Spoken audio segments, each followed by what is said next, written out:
Iskra, thank you so much for joining us on the Remodeling podcast. I'm so happy to be here. You have been such an inspiration to me for so long, even before Covey, even before you balancing momhood. Like, your modeling career has been super inspiring. Oh my God, I'm so flattered. Thank you. I feel so inspired by you as well and your content and how honest and authentic you are on all of your socials. I feel like I know you so well, but I'm excited to dive into all of these questions. For anyone who is not familiar with you, do you mind sharing a little bit about your background and who you are and what you do?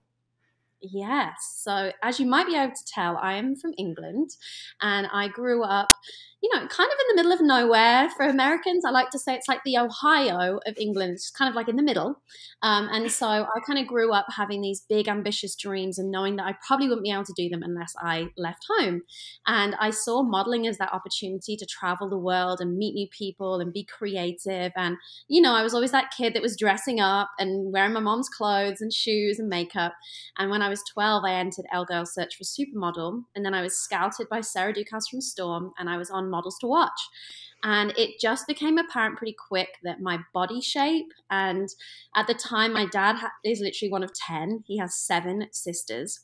They would say to me, "You're going to get the curse of the Lawrence bum." And they, really were very negative about the fact that a lot of our family members have like pear-shaped bodies and like big hips. And so when I was modeling, it became kind of apparent quite quick that my hips were larger than a lot of the other girls that I kind of was comparing myself against. And the agency would just keep measuring my hips. And when I was 15, they said, "Your hips are 37.5 inches. They need to be 35. I'm sorry, but, we're dropping you." And then they gave me a list of 11 other agencies to go to. And I went to every single one.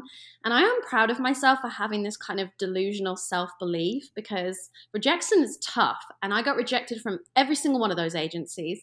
But I kept on going, and I kind of started from the bottom, and I was doing shoots for free, or I was doing like flyering, or I was doing those like fancy dress costume shoots. So you can see me being like a baker. You can see me being a Fiona from Shrek. You can see me doing the most ridiculous things. But to me, I was still kind of working and chipping away at doing what I loved. And then when I was kind of like going through the phase of thinking there was something wrong with my body, I ended up having an eating disorder and body dysmorphia too, because I was looking at my body, and even though I was about a US 4, maybe 6 at the time, I thought I was disgustingly overweight and large. And that's because the people I was surrounding myself with at the time in the industry was, feeding into that and telling me, yes, you have to keep losing weight. And so I went through for many years my eating disorder and really struggled looking at my body and thinking there was something wrong with it and it needed fixing. And it wasn't until I heard about plus size modeling and I thought, oh, maybe that's for me. Maybe finally I'll be accepted. And I went and met with agents and they said I was too small. And so it was just so frustrating. Like, it was more than frustrating. I was angry and I was hurt and I was just feeling like, wow, I'll never be good enough. And it was kind of in those moments of, anger that I was like, maybe I'm not the problem. Maybe the industry is the problem. Maybe I need to stop trying to fix myself and fix that. And so I kind of rechanneled my energy to be very internal, inward, and think that there was something wrong with me, to just thinking, if I could be as focused and dedicated I was to try and be skinny, instead to try and just succeed no matter what, being this size and being different and unique, I feel like I can't not make it. So I was that girl undercutting agencies, calling clients directly, on Model Mayhem, booking my own shoots. And I was able to go back to the agency that rejected me and say, hey, I have a bunch of direct clients. I'll give you 20% if you just sign me. My God. The hustle was real. Yeah, I absolutely love that you shared all of that. Thank you for kicking it off that way. And your story totally resonates with me too, because I was the same way. I was never like a straight size model either, because I wasn't the 34-inch hip. I also wasn't plus size. And I feel like when you don't fit perfectly into one of those buckets, people have no idea what to do with you. I remember people being like blown away. They were like, oh my God, like you're a 4? Wow. And I was like, guys, this is not groundbreaking at all. So what do you think? Do you think you were born with this innate drive to want to succeed? Because I do feel like you really need to have a certain level of drive and perseverance to keep going if people are constantly telling you like you're kind of not enough or it's not right. I know I felt that way. So I'm curious where you think your drive came from. I definitely think it came from multiple places. I would say one's definitely personality. I don't know if you're like into astrology. I'm a Virgo. I know that that means that like when I want something, I execute it and I will finish it and I'll see it through till the end and I'll try and do it like perfectly. I want to excel in like every area of my life. But the other one is definitely my parents. They really showed me unconditional love and made me feel supported no matter what I wanted to do. You know, even as a child, I was able to like try different activities, and even if I failed or even if I decided that I didn't like it, like it was okay. They would support me trying something new. And they weren't pushy, but they would just like, yeah, that reassurance and that confidence and that love was always there and always consistent. And I also had role models like my grandma, who had 10 kids, lost her husband when my dad was 5, worked overnight in a carpet factory, didn't drive, rode a bike. I think she rode her bike like 20 miles to get to and from work with 10 kids. So it's just like I had a lot of role models in my life that I felt like they showed me that you have to work hard for what you want and to not give up and to keep trying. And also I think when you don't have any other options in a way, like I don't know, for me it just felt like if I want to do this, I know exactly what it takes. And if I want it more than someone else, then maybe that will be the reason why I get there. And, you know, there was America's Next Top Model where even though it had some toxic messages for body image, there was a lot to unpack there. There was also some really great kind of messages of like, you really do have to want this so bad and be willing to put up with all this rejection. You're kind of willing to put up with people disagreeing with you and you just having that really solid self-belief to keep on going. And so that, I think, again, was just, I was consuming a lot of messages that were pretty detrimental to my body image, but simultaneously, like, just keep on going and keep believing in yourself. Absolutely. I think you really said a couple of really beautiful things there. And what you said about your family being that foundation for you and allowing you to try things and fail and keep going, that was the same thing for me. That's the only reason why I was able to like persevere and keep going, because I had that strong foundation. And I know you're also a mother now, so it kind of strikes a different chord now that you're a mom. But I am curious, and I do want to talk about so many other different chapters that you've had even outside of your modeling career. But do you think things have changed since you started in the industry, and where do you think things should go next? It's a big question. It's a big question. Honestly, I think that things have progressed wonderfully, with the exception of still the people who are in the positions of power and in those rooms. It's still very much one type of individual. And so I think that thinking about what we want to see for the future, you know, raising a mixed race son, I just want everyone to feel that level of representation where it's not just visible, right? Like, it's wonderful seeing the Sephora campaigns, and, you know, even with my own brand, it is so wonderful, but who's in our team? You know, we have someone who's trans in our team, someone who's Black, someone who's Asian, and all of those voices matter, and all of those voices should be represented no matter how we're speaking to a consumer or a customer. And I think that that's honestly sometimes where the boat stops. It's like we think that we're winning when we just get the visual campaign that looks super inclusive, but behind the scenes, it's just really important to make sure that people are getting the opportunity to have a seat at the table. I do want to say, though, I'm really glad that you said all of that. And I know that's a really loaded question. There's no right answer. And I do feel like even since I started modeling over 10 years ago, there's been amazing change and amazing progress. And I never want to like poo-poo on that. That's not an articulate way to say it, but you never want to like poo-poo on the change that has happened. But of course, I do agree with you that there's still so much more work to be done. But I'm glad that you said all of that, and you do have a unique perspective, especially with your son. So I'm really glad that you're here and sharing that. I do kind of want to go into another chapter of yours, because I do see you very much as a model, but I also put you in the category as a creator. So I do want to ask you, when did you decide to really start being more vulnerable and sharing your life online the way that you do? That's a good question. I think that it's what I needed to heal from my eating disorder. And I didn't really know that I would end up being so vulnerable and so open. But as I was like going through my recovery journey and really having to come to terms with all the things that impacted me, I realized a lot of them would impact other people too. Or I was even contributing to a lot of those things by being a model that was heavily photoshopped at the time. So I remember kind of just sharing that and sharing how retouched images made me feel. And I'm the one in the images. So if I can't relate to the images of myself, how can anyone else consuming those pictures? And as I kind of just shared that story, I could tell that people were like, I didn't know this. And I realized I had a unique perspective that people hadn't really, been told before. And simultaneously, I was getting told from my agent in New York, you do not need Instagram. You're a model. It's very looked down upon. It's only going to do damage to your personal brand. It doesn't elevate you. And I got told to take multiple posts down, and I really stood my ground.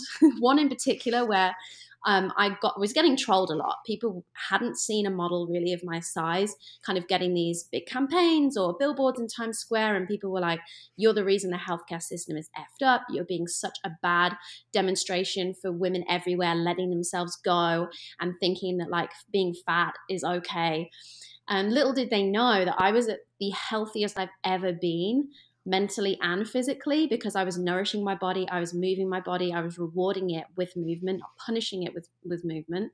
I was free from, calorie counting and obsessing over my weight and size. And, it was such an ironic time of like being at this peak of health and happiness and having people trying to tear me down. So I just kept sharing that. And one day it got me really angry, and someone had made this whole long comment, and they talked about, you got to put your chips down. And ironically, I was literally on set shooting a laundry campaign, and there was chips on set. And I was like, that's it. I'm giving this troll the middle finger. So I gave this troll the middle finger while like slow-mo eating the chips, and it went super viral. And I had no idea, but I guess it was just like a lot of people were like, yes, like I'm effing done with being told how I should look or that there's something wrong with me. And it was like this collective kind of frustration. So I think that's why I ended up continuing to share, because it just felt like it was relating to people. It was what I needed. It was what they wanted to be part of and see and hear. And obviously now, this is like 14 years ago, there are a lot more people being vulnerable online, talking about their experiences. And it's so beautiful to see that.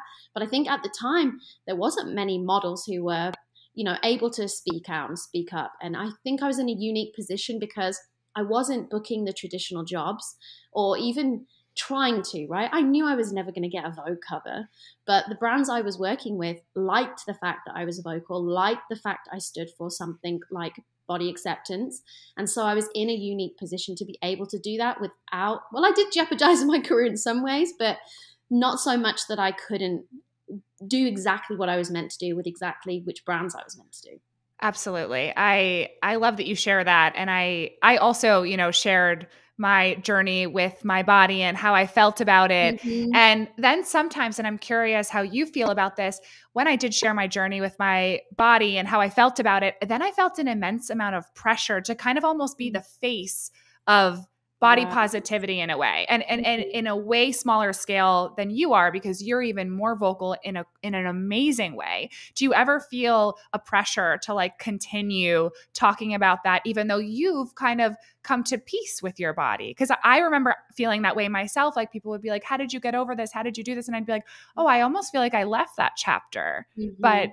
And you said you almost used kind of talking about it as a healing mechanism. So I'm curious how you feel about that.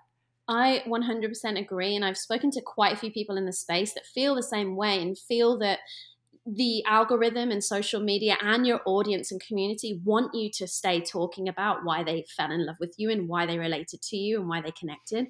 But sometimes you move forward and you move on, and it's feel like you're dredging up stuff from the past that's almost now inauthentic. So yeah, I really don't post as much, I feel like, as I used to at all.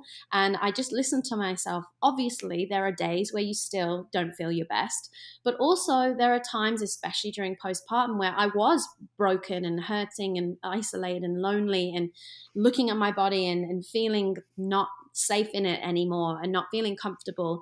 And I guess what? I didn't want to like grab my phone and take a selfie at that moment or record those moments, So there's a lot of inauthenticity that can happen when we feel the pressure to continue to show up in a way that isn't serving us anymore. And, I'm grateful for my community, and I hope that other people's community give them grace to think, you know what? I did come to that person purely for that, but they've grown, and hopefully actually like going with them and growing with them will help me get past that chapter too. So yeah, I think that that's an immense amount of pressure. It was an honor being called a role model by such a big brand, but it was a heavy weight to carry, and it made me overthink every single word, I would post, and every single, decision I would make. And so I kind of definitely did push away from that a little bit. And I just kept reminding people, I'm an imperfect human. I'm probably going to let you down. I'm sorry. Please don't have this expectation of me being this perfect role model, and don't attach your sense of self-worth to what I do in my decisions, because I think that's very triggering for a lot of people, even recently with the Ozempic movement, is having these, role models that they looked up to online, if it was Hollywood or if it was social media, and seeing them lose weight and then them thinking, oh, they hate their bodies, they're not happy at that size, I shouldn't be either. I used to, see them the same way as me, and now I can't. So there's something wrong with me now. And that's a lot of pressure to carry with you. And people should be allowed to have new seasons in their life, keep on moving forward. So yeah, I think as a community, we have to just allow that with some grace. Yeah, absolutely. And that's totally like on brand with this podcast. That's the whole point of my inspiration behind it, is that like we're constantly remodeling and changing and evolving. And I think we talk about it so easily, but it can be challenging and tricky and uncomfortable, and we're figuring it out. You did mention postpartum, and I definitely want to talk to you about motherhood and this huge chapter in your life. Did you always know that you wanted to be a mother? And what was the beginning of motherhood like for you and postpartum? Yeah, so absolutely always wanted to be a mom. Didn't know when it was going to happen. I vividly remember telling Philip, who is my partner, who's the father of my child, Philip, I want to have children, and I'm going to do it with or without you. So just to let you know, that will happen at some point when I feel ready. And, we didn't know it was going to happen so quickly in our relationship, and I was terrified. And I just remember even Philip going like, shit. And then me being like, oh, we didn't live together. We knew we were life partners and soulmates, and this is something we were going to do, but it was just like, he's on tour with a rapper. Like, I'm like nonstop between New York and LA, and career's crazy. And then we're like, we're pregnant. What are we going to do? Like, Philip even lived with his best friends. It was just, the timing was terrifying. And so going into it, and again, having these expectations that like, you decide one day you're going to have a child with the person you love, and then you get the test and it's like, yay! It was the opposite of that. So I just feel like it started off on the foot where I was like, oh no. And then I just remember crying and saying, Philip, we've never been on holiday together. He was like, I think we have bigger issues, but okay. One thing I'm really proud of us for doing, and I will say props to Philip for being such an emotionally intelligent man who can communicate his feelings. I said, you know what, this is going to be hard to be kind of maybe show the ugly side of how we're feeling about this.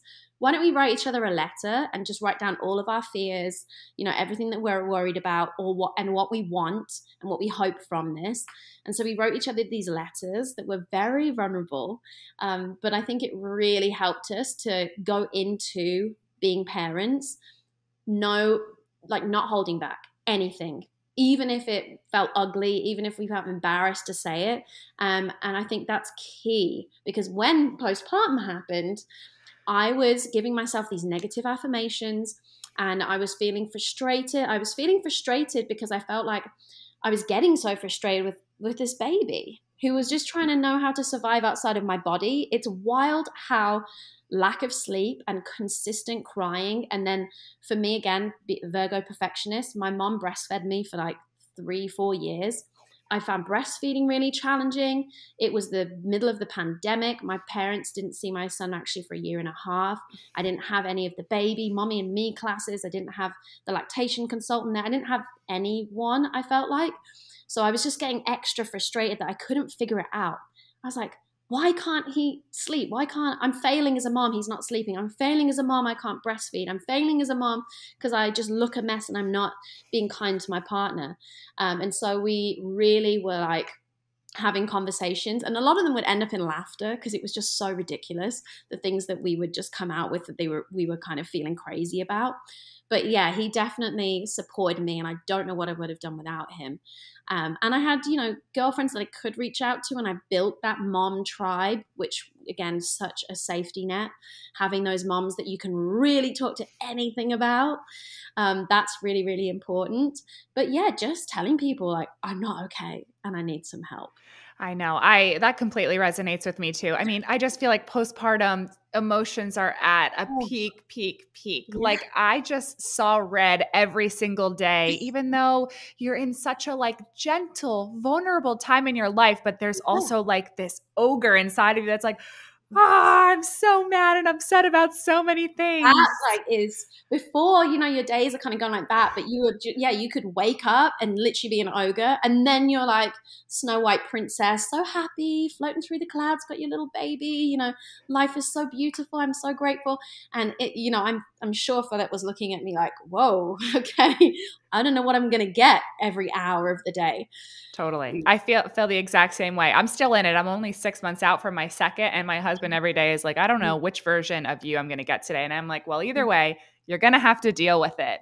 Yeah. Not to circle back to the body image stuff, but I do want to talk to you a little bit about how you felt about your body after you had your son and what that evolution looked like for you. Yeah, I was kind of shocked because I was more nervous about pregnancy. Having had an eating disorder for so many years, being and feeling out of control of the way your body is changing could have been very triggering. But what I found was when I was pregnant, I actually really nourished myself with affirmations, kindness, nourishing foods, movement. I was giving myself rest. I was like literally treating myself like a goddess because, I mean, we all are goddesses, but when you're pregnant, it was just the greatest gift I've ever experienced. And unfortunately, being and having friends very close to me that have struggled to get pregnant and or have had miscarriages and infant loss, I was very, very aware of how beautiful and special and miraculous this was. And so the transition then when my baby was in the world and not inside of me anymore was literally like, instead of being this goddess who deserved all the time and energy and love, to like bottom of the barrel, lowest priority. My baby is absolutely everything. Then my husband, then my career, then I'm just like stuffed away down there somewhere. And so, yeah, I stopped eating well. And when I say well, it was just like convenience, like chips were probably what I lived off of. Chips and cookies and just anything you could grab quickly, which is probably why my milk supply stopped so abruptly, because I wasn't nourishing myself. I wasn't, I didn't have the family around me to really, pass off my baby to try and get naps. That would have been nice. But I just wasn't resting enough. I wasn't nourishing myself with things that I love to do up until I had the idea for Saltair. But I then looked at my body as if it was empty, and that I was just such low priority that I stopped showering. I stopped getting dressed. I was just wearing robes all day, every day, not doing my hair and makeup, telling myself, like literally giving myself the affirmation, you're a mess. And my friend would call me out. She'd come over and she's like, Iskra, your environment might be a mess, but you are not a mess. And so luckily I did have wonderful humans around me. And Philip said to me, what do you need? And I was like, I just need to get in the shower and feel motivated to do that, and feeling like I was deserving of that, even if the baby's crying, even if, there's dishes piling up. I just need that. And he was like, I can give you that. How long do you need? And just like planning that out, which sounds like something that is so obvious and normal that obviously I just get up in the morning now and do every day. But at that point in time during postpartum, everything was just blurry and messy and fuzzy. And my concept of time was just whenever the baby naps and poops and drinks.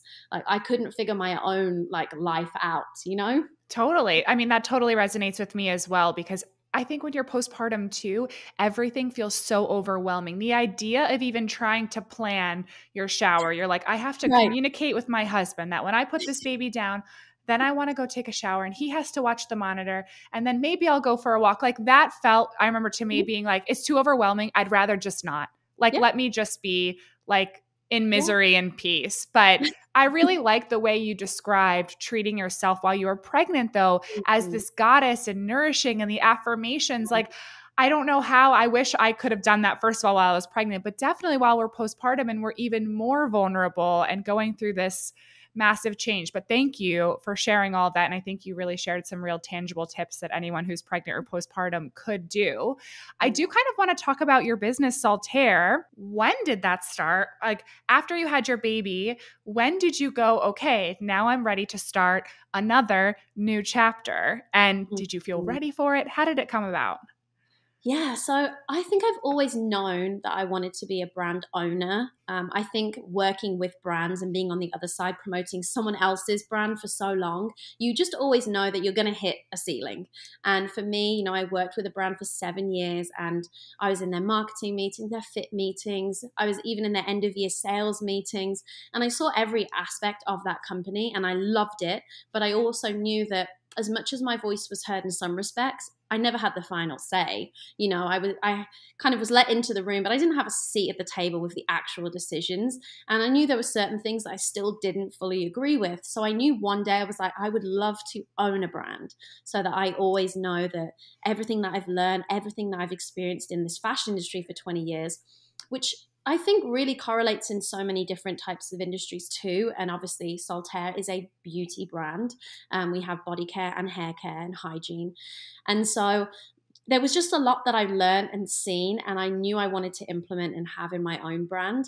And it really was being in that postpartum like darkness of like, what is going to get me back to feeling like myself? How am I going to find myself? And it was the shower. And it sounds so simple, but like cleansing yourself after days or even like over a week of not, it's like you're a transformed whole new human.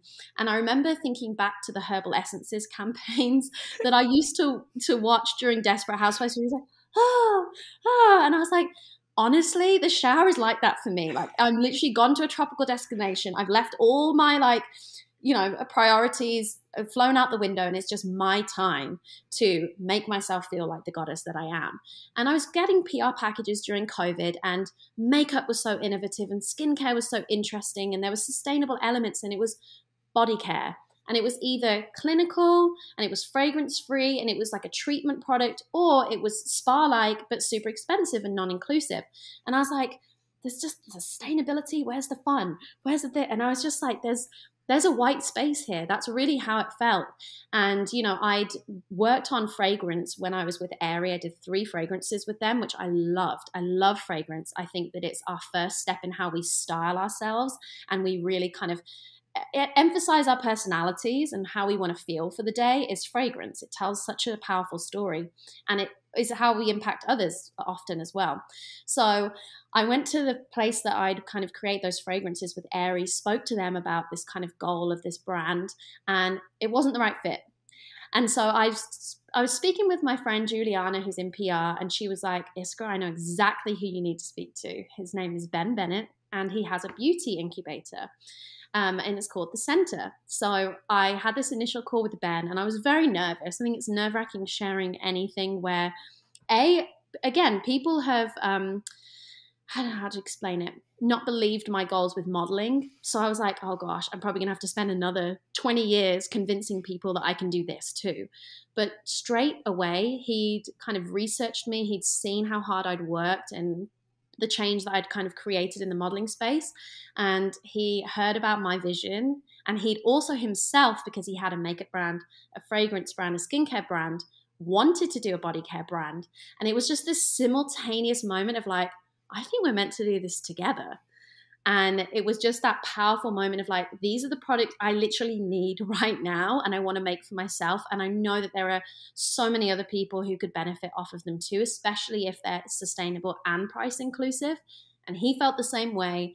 And that's really how it came together. So out of those darkest times, and I know we say that a lot, but seriously, if you're going through something, I swear usually it ends up motivating you or inspiring you to do something that can change that or help others not go through it. Absolutely. I had no idea that your body care brand kind of budded from postpartum. And that resonates with me so much. I know we already talked about the shower thing, but when I was postpartum, especially with my first, I gave birth in November. And I remember that every time the sun went down at like 4 p.m, which was horrific when I was postpartum. And the first thing I would do would be jump in the shower, because I would have a boiling hot shower and it was just so serene and so quiet. And it made me feel so much better. So that totally resonates with me. And I love hearing that side of the story. I am curious because I also have my own brand, because you came from the modeling world. And like you said, you're kind of someone else's chameleon as a model and someone else's vision. And I found that it almost muted my inner voice and opinion in a way, because I was just used to everyone telling me what to do, how to look, how to pose.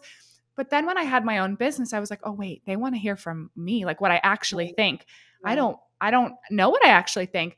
Did you ever have a moment like that starting your business where you're like, oh, I have to like bring another version of myself here and really give an opinion and a point of view? What did that look like for you entering that era? That's such an interesting perspective. I think I definitely had imposter syndrome, and I was hyper aware that my business partner, Ben, and basically our whole Saltair team knows way more than me and is far more capable in so many areas of the business.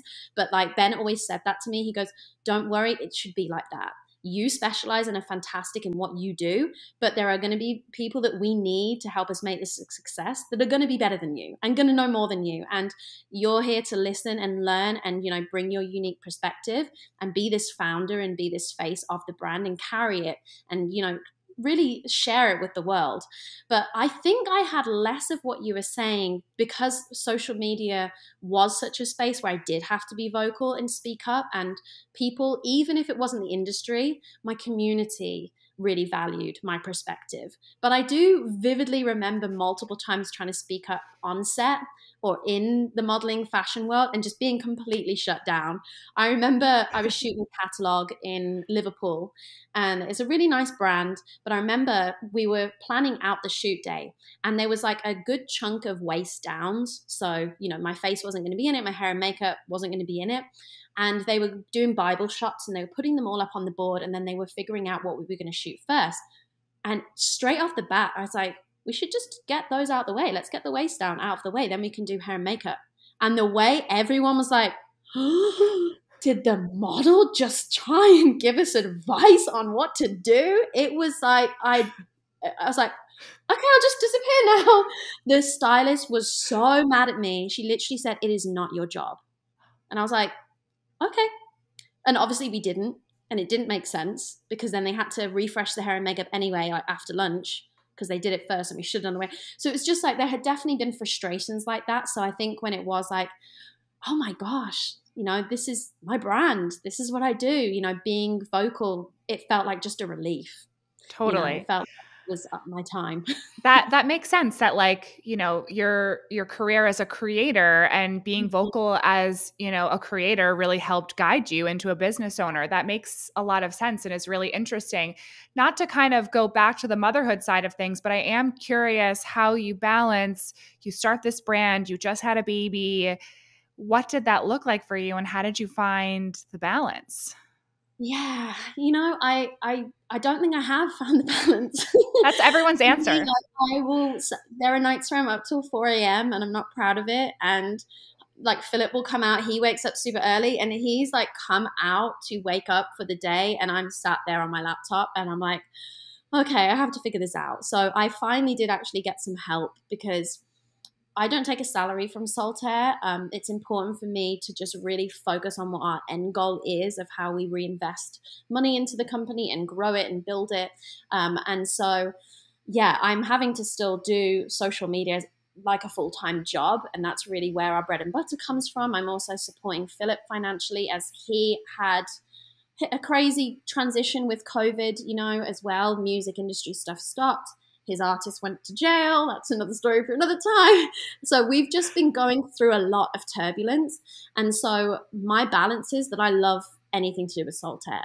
So it doesn't feel like work. It is work. I guess sometimes it can, but generally it's just so joy-filled. And I love my team so much that like I think the balance is like I'm doing something I love, and then I've been able to definitely give more tasks that I don't like and pass them off. And I've finally got this really great agency that I've been working with for nearly a month now to help me with the social side, like the actual posting, which is something I clung onto for dear life. And people are like, Iskra, you should have stopped posting years ago, because it's all about the content creation and just you engaging with the community. The actual clicking post is unimportant. So even just getting that off my plate so that in the day I can focus on work and have someone else doing the posting, and then when I finish and I have time I can do the engaging and the commenting back. But yeah, I'm constantly finding that balance. I don't think it will ever look perfect, and I keep telling Philip this is a season. Saltair's a startup, and everyone talks about how rough it is having a startup, and it isn't glamorous, and you have to just be willing to go there and make sure you've got the best team you can to support you. And with motherhood, kind of similar. It's a startup. Mm-hmm. You have this human who you've got to figure out how to allow them to thrive and look after them and support them in emotionally, with their bodies and physically and all of these aspects, whilst doing that for yourself, whilst doing that for your relationship, and obviously having your business. So constantly planning, constantly goal setting to make sure we're all moving forward as a family, constantly figuring out how we allot time and what our boundaries are. It's ridiculous little things that can upset you or throw you off that you have to be aware of and be willing and vulnerable to tell your partner that maybe you need XYZ or maybe you don't, or all of those things. Like for me, I'll tell Philip sometimes I want to lay in bed, and it's not that like I don't want to have sex with you, but I literally feel like sometimes we're so disconnected because we're busy working or we're in parent mode.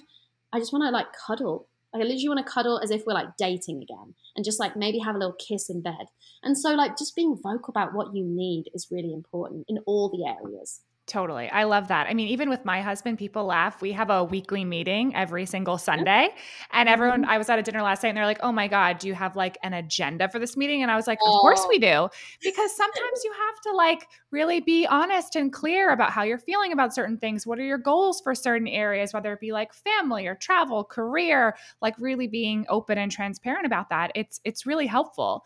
I do want to ask you one more question on Saltair. What do you feel like is the 3 most important things that you bring to the table for Saltair? Like for you, is it like I care so much about inclusivity, or is it that I care so much about the products and how they're created? Like what do you feel like you're like, I'm so passionate about making sure these few things are really done well here? Yeah, for me, it's product first. And I don't think many people would have assumed that, because I think when people see my following, they think, oh, she's just going to leverage her following to sell anything. And that was not the case. From day one, it was like, regardless if I'm involved or not, this product has to speak for itself. Even if it wasn't me, it could have been someone with 5 followers. They would have been able to launch this and have people respect the quality of the product. And as well as the quality, it's just like the intention behind it. I think, I'm sure you too have had the opportunity to stick our names on a multitude of different products or a multitude of different items. And, I've always just thought, I'm not just going to sell any old thing because I can. It was very important to build these products that A, I wanted, B, that I felt like there was a white space for, and C, would have an impact on people that felt like they'd never tried something like this before. So definitely product first. Second would be, yes, the inclusivity. For me, I dabbled in the idea of like, would it have been a fashion brand? And I was like, body wash is probably the most inclusive product you could get. Everyone washes their body, and depending on what they like to use. But for me, having a pump was super inclusive. I have a friend that's blind, and she said to me from day one, please use pumps. So that was something that I was hyper aware of, that I think not many people had talked about or even known was important. So really listening to my community on the types of product and how was best that they would be able to use them and enjoy them. And then third, I would say being very honest and imperfect about the brand, right? Like we launched in January of 2021, and it was wild because we launched on a Tuesday. And so people started getting their packages like Friday, Saturday. And of course, when you own a business, it's 24/7. There's no such thing as weekends. You know, we check in with our sales every single day at the end of the day, regardless of if I'm on vacation or not. And so people started getting their packages and they started sending us photos that there was dents in the aluminium, because we first launched with our body wash, which is the 100% aluminium packaging. And we were devastated. We did ship tests. We were so confused. And it was just, I guess, like, and it ended up being 20% actually. We figured it out. It was nearly 20% of orders were damaged and had these dents and had these dings. And it was like, oh, that this could be over for us. Like, if people want a refund, or if they want us to ship them a whole new body wash, which is heavy, especially in the aluminium, it's wasteful for the product. The whole point is we're a sustainably focused brand. It was literally disaster. And in those moments, coming together as a team and figuring out how we authentically stand up and be like, you know, we're so sorry. This is imperfect. We did not imagine this would happen. It has happened. This is what we want to do. And for me, I embrace my imperfections. It's very much like something I've always spoken about. And so it was like, well, the bottle's kind of like your body. It's your outer layer. My body is imperfect. I have dings and dents, cellulite, stretch marks, you name it. And the bottles like have gotten that to come to you. It's like their journey to get to you. So we called it Bottle Positivity, and we owned it. And we were like, we are an imperfect brand. We want you to embrace your imperfections. And like taking that stance is just very important for me and the brand, to never expect that we're going to be completely perfect, but hopefully giving people room to like really connect with the brand because of that. I love that. That's amazing. I thank you for sharing that. I think it's so interesting to hear how you kind of spun that and made it actually part of the brand conversation. Because at the end of the day, you're so right. It definitely resonated with me. We are nearing the end of our conversation. Want to ask you a question that I ask all of my guests. What is the biggest remodel that you are going through right now? Whether that be a change, a transition, something you're just trying to get a grasp on. Like for me, I'm still trying to get used to the fact that my daughter is going to preschool now. I'm like still trying to figure it out. But anyway, what's your version of like a remodel that's happening right now? Oh, that's such a good question. I mean, I think that I still have a fear of failure, and I have this home that I've been renovating that I bought in 2021 also. 2021 was a big year for me. I think it was as I came out of the pandemic and feeling lost. It was like I just wanted to create, rebuild, fix, all of these things. And I took on a lot. And I don't want to say I'm paying the price right now, but it has made me feel very burnt out. And for me, it feels like I failed because I trusted my contractor, and he stole $300,000 from me. It's been a bit of a disaster. Yeah, he's like left the house in ruins. It's leaking. It's like kind of depressing to go there, to be honest.